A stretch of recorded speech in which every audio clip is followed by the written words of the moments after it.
Si les promesses relatives aux stimulants budgétaires se concrétisent en générant des pressions inflationnistes, la position de la Banque centrale deviendra un peu plus belliciste en termes de politique monétaire.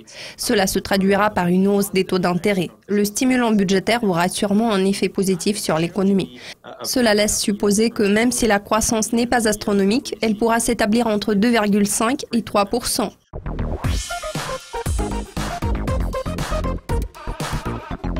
Bonjour Grégory, nous nous sommes entretenus à plusieurs reprises en 2017. Vu que cette année touche à sa fin, que pouvez-vous dire sur la situation actuelle aux États-Unis ? Je pense que l'économie américaine se porte relativement bien. Je dis souvent à mes clients qu'il vaut mieux avoir une croissance stable aux alentours de 2,5% qu'une croissance instable de 3 ou 4%. Les données fondamentales en provenance des États-Unis demeurent solides. Le rythme de création d'emplois se révèle très robuste sur une base mensuelle. La croissance de la masse salariale commence à prendre de l'élan. Tous les éléments susmentionnés contribuent à une accélération des dépenses à la consommation, surtout au vu du niveau élevé de confiance au sein du secteur privé. La tendance haussière actuelle va-t-elle se poursuivre en 2018 ? Vous attendez-vous à ce que ce bon rythme de croissance continue à favoriser les exportations et les investissements des entreprises ? Se peut-il que la dynamique de croissance se dégrade et constitue un frein pour les dépenses des ménages ? En ce qui concerne l'économie américaine, ici nous observons quelques tendances clés.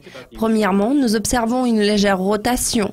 Les dépenses à la consommation sont censées ralentir puisque la croissance du revenu réel disponible est apparue plus lente que les dépenses ces derniers temps.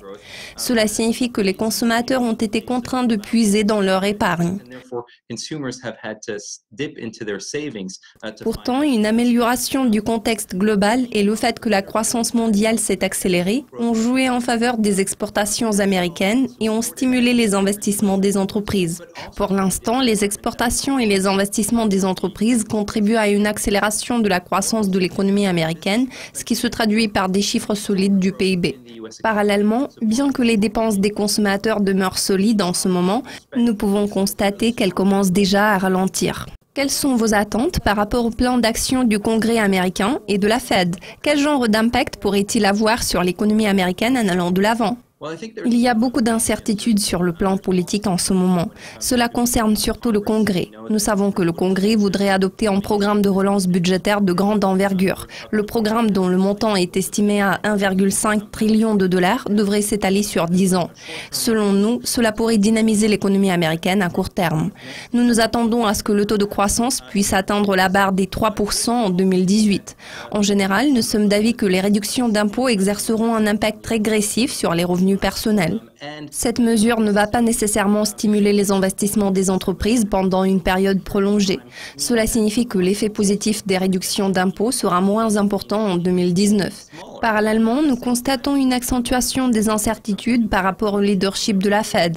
Nous ne sommes pas sans ignorer qu'il y aura un nouveau président. Le gouverneur Jay Powell succédera à Janet Yellen.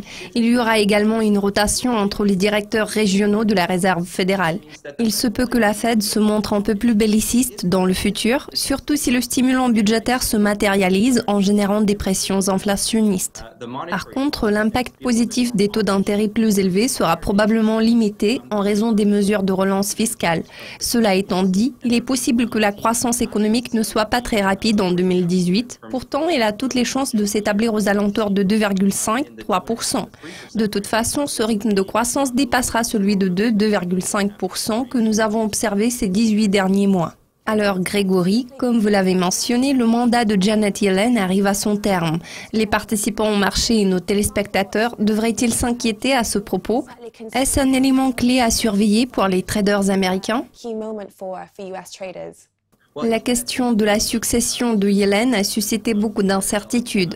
Certains se demandaient si Donald Trump pourrait choisir Yellen pour un second mandat à la tête du FOMC. Nous sommes d'avis que le gouverneur Powell poursuivra la politique monétaire de Janet Yellen. En revanche, il pourrait y avoir des changements en termes de réglementation applicables aux entreprises et au secteur financier.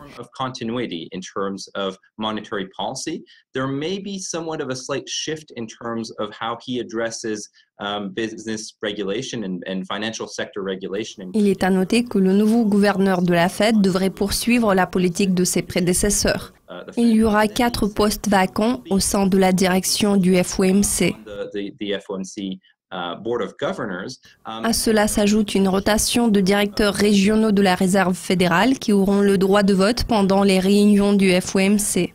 Je tiens à souligner que l'avenir s'annonce incertain car Donald Trump pourrait nommer 4 gouverneurs de la Fed, ce qui pourrait influencer la direction que prendra la politique monétaire. Ainsi, nous pouvons constater que de multiples points d'interrogation persistent en termes de conseil d'administration de la Réserve fédérale américaine.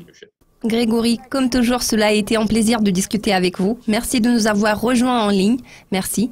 Si vous avez aimé cette vidéo, n'hésitez pas à cliquer sur j'aime et à laisser vos commentaires sur le site de Dukascopy TV. À la prochaine!